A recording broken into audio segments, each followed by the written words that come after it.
The movie begins with Brian Godlock frantically running through the streets of his neighborhood.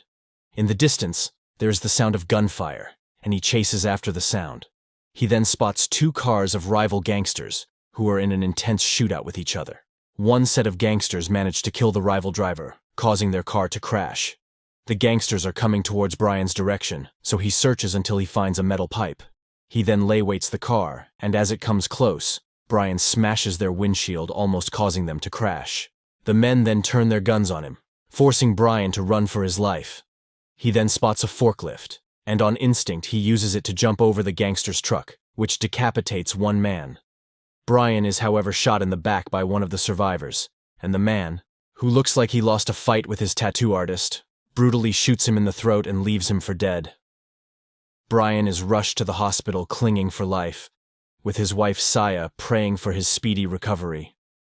The doctors manage to save Brian's life, and after a while, he is recovering in the hospital. He is soon visited by Detective Vassell, who looks him over then leaves his card. After a few days, Brian awakens, and Saya rushes to his side with tears of joy in her eyes. Brian begins therapy learning to walk again, but he has lost his voice in the attack, which torments him as he tries screaming at himself in the mirror with tears in his eyes.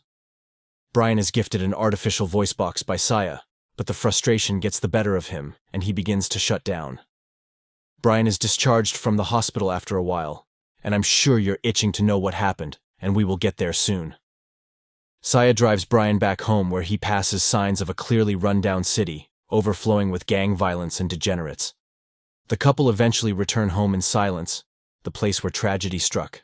Brian recalls better times when his son Taylor was still alive and the two enjoyed playing in the front yard. Brian is in tears as he stares at the now empty yard.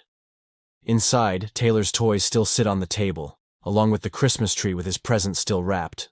Brian breaks down once more in tears, unable to cope with the loss of his boy, and Saya hugs him as he cries in anguish. On a table nearby, he sees the news report of the slaying of Taylor by gangsters, and he rips it. He goes to the kitchen and grabs a bottle of vodka.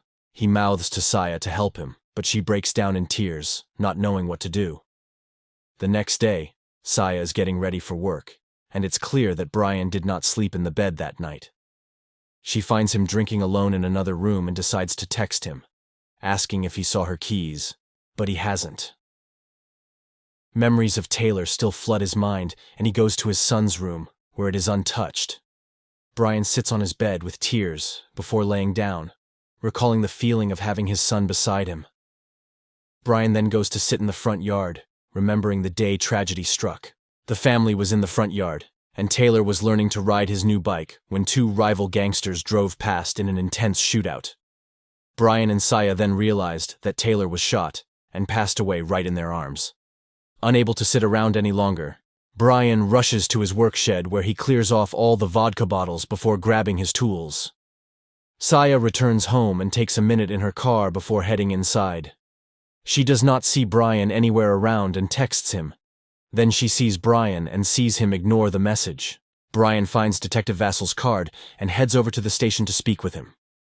Brian sits in his office waiting to speak with him when he sees pictures of local gangsters and begins taking photos, until he spots the gangster who shot him, named Playa. Vassell finally returns to his office, but Brian is already leaving. He returns home where he pins the pictures of the gangsters to his wall, preparing to do his own investigations. He then marks the 24th of December as the day he will kill them all. Brian then begins to work out and watches videos of how to wield a knife. As his workout continues, so does the distance between him and Saya. But Brian does not relent and is single-minded on revenge. A few months later, Brian buys himself a used car, ecstatic about getting closer to his goal. While Saya is burdened with bills, she hears him working at nights modifying his car, and she also begins to brake. Brian also gets himself firearms training, but initially sucks at hitting his target. Nonetheless, he buys himself a stash of weapons and begins to listen to the police radios. Finally, one night, Brian pulls himself away to spend time with Saya, who misses him, but has now decided to move in with her mother and leaves. Brian then takes out his anger on his training dummy.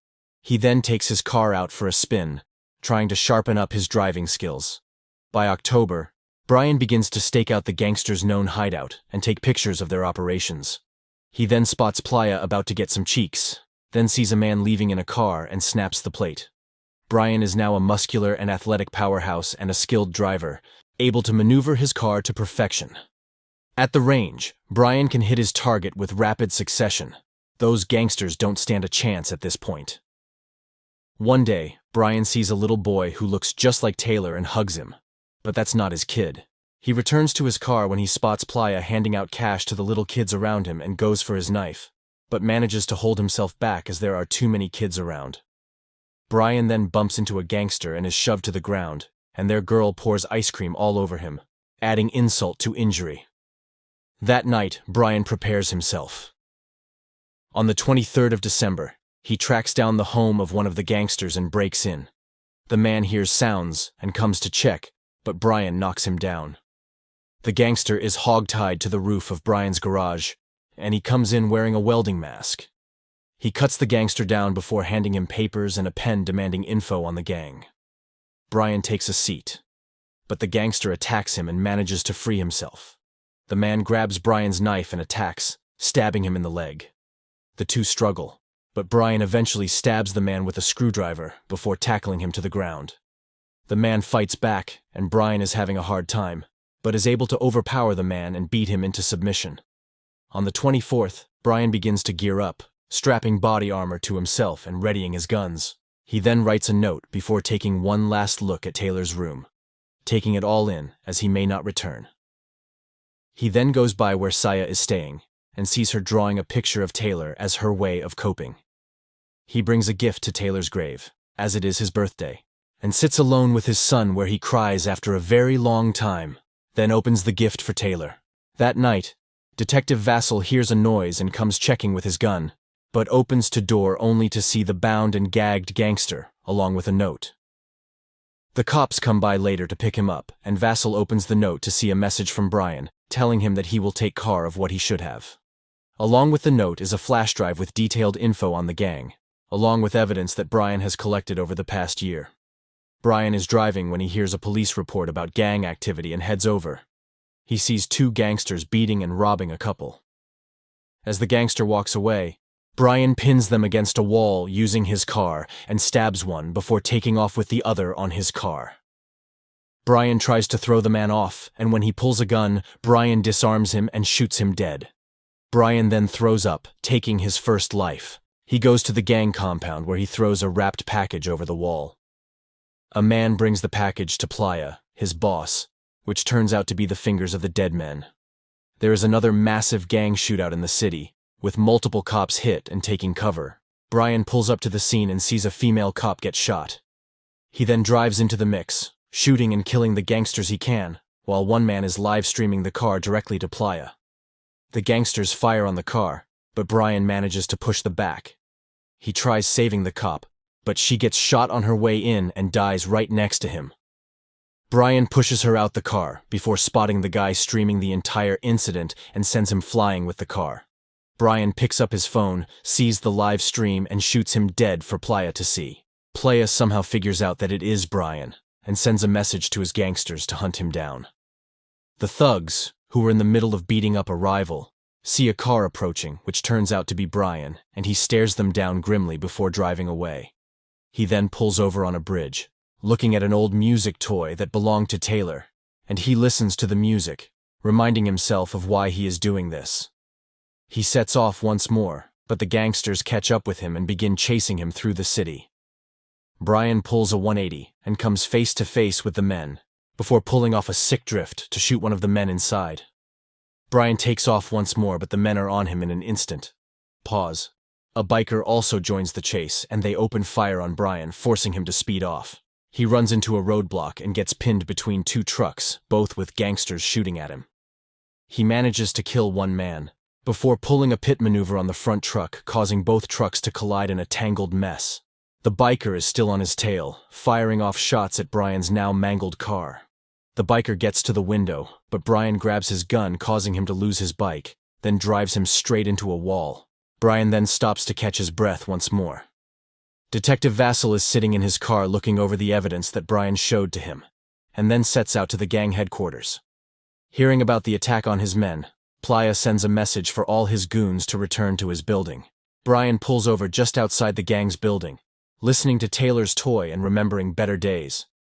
He ensures all his guns are ready before seeing the message Playa sent out to his goons on a phone he stole.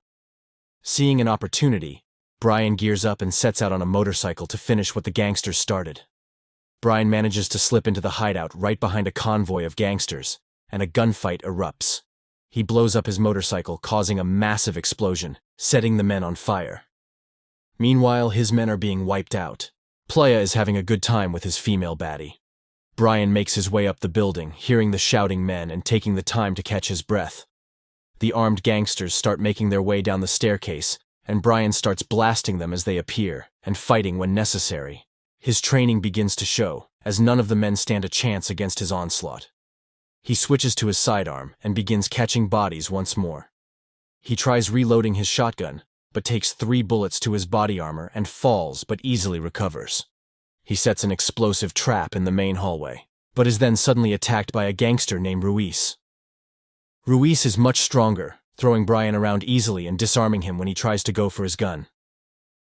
Brian eats some nasty punches, but when some gangsters set off the bomb trap distracting Ruiz, Brian manages to stab him in the shoulder. Ruiz does not stay down and hits Brian with a suplex move. Meanwhile, Detective Vassal has made his way into the building, passing all the dead bodies on his way. Brian and Ruiz are both out of breath. They both go for guns, and Ruiz opens fire, but Brian manages to disarm him and blow his head off. Detective Vassal comes under attack, but manages to skillfully kill all the men coming at him. He finds Brian and the two hold guns on each other in silence, but Vassal lowers his pistol, showing that he is on Brian's side. The two then come under heavy gunfire from Playa's girl and go for cover. She reloads just in time to hit Brian, then also hits Vassal in the arm. Brian uses the chaos to crawl up to her, then hold a gun to her head, forcing her to drop her gun. Brian cannot bring himself to shoot her, so she pulls a pistol and shoots him twice, before shooting Vassal. Seeing this, Brian then shoots her dead. Both Brian and Vassal painfully recover, and Brian grabs his pistol and goes looking for Playa. The two come face to face and begin to shoot at each other, but Brian takes too many shots to his vest and falls.